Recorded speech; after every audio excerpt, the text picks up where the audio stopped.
کیا کبھی آپ نے یہ سوچا ہے کہ آج زمین پر موجود پانی در حقیقت کہاں سے آیا ہے؟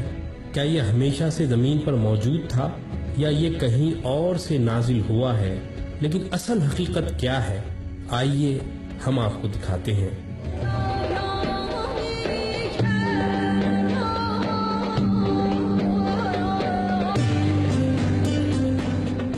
جدید سائنسی تحقیقات کے مطابق آج سے کم و بیش 4 ارب سال قبل زمین آگ کا ایک ایسا گولا تھی جس پر مسلسل پتھروں کی بارش ہوتی رہتی تھی، اور یہ سلسلہ اس وقت بھی جاری رہا جب وہ ٹھنڈی ہو گئی۔ تب پانی سے بھرا ہوا ایک عظیم الشان شہاب ثاقب زمین سے ٹکرایا تھا۔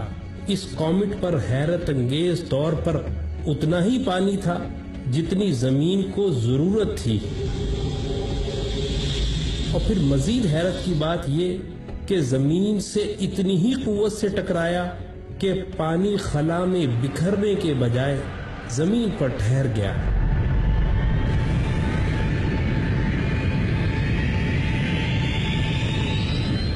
اس عظیم دریافت پر قرآن سورہ مومنون میں حقیقت کی مہر کچھ اس طرح لگاتا ہے کہ اور ہم نے آسمان سے ایک خاص مقدار میں پانی اتارا اور پھر اس کو زمین پر ٹھہرا بھی دیا۔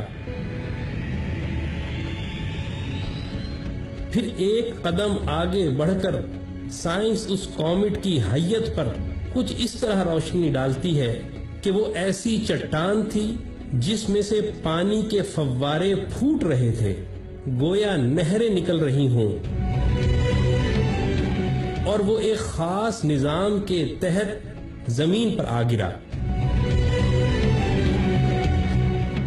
اسی بات کو قرآن تمثیلاً سورہ بقرہ میں کچھ اس طرح بیان کرتا ہے کہ اور پتھروں میں سے تو کچھ وہ ہیں جن سے نہریں بہہ نکلتی ہیں، اور کچھ وہ ہیں جو پھٹ جاتے ہیں تو ان میں سے پانی فواروں کی مانند پھوٹ پڑتا ہے، اور کچھ وہ ہیں جو اللہ کے ڈر سے زمین پر گر پڑتے ہیں۔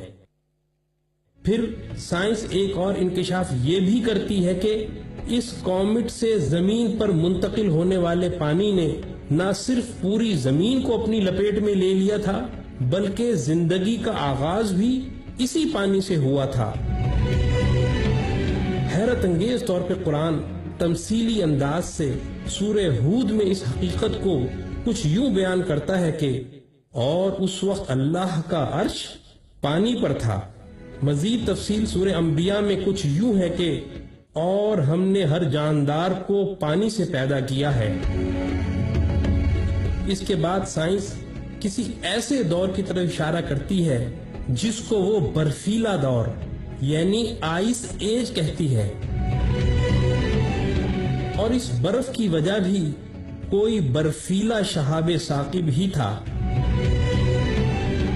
اور اس عظیم حقیقت کو بھی قرآن سورہ نور میں یوں بیان کرتا ہے کہ اور وہ آسمان سے جو ان میں پہاڑ ہیں ان سے برف برساتا ہے، اور ابھی حال ہی میں اربوں کھربوں میل دور خلا میں پانی کا اتنا عظیم ذخیرہ دریافت ہوا ہے جو زمینی پانی سے اربوں کھربوں گنا بڑا ہے،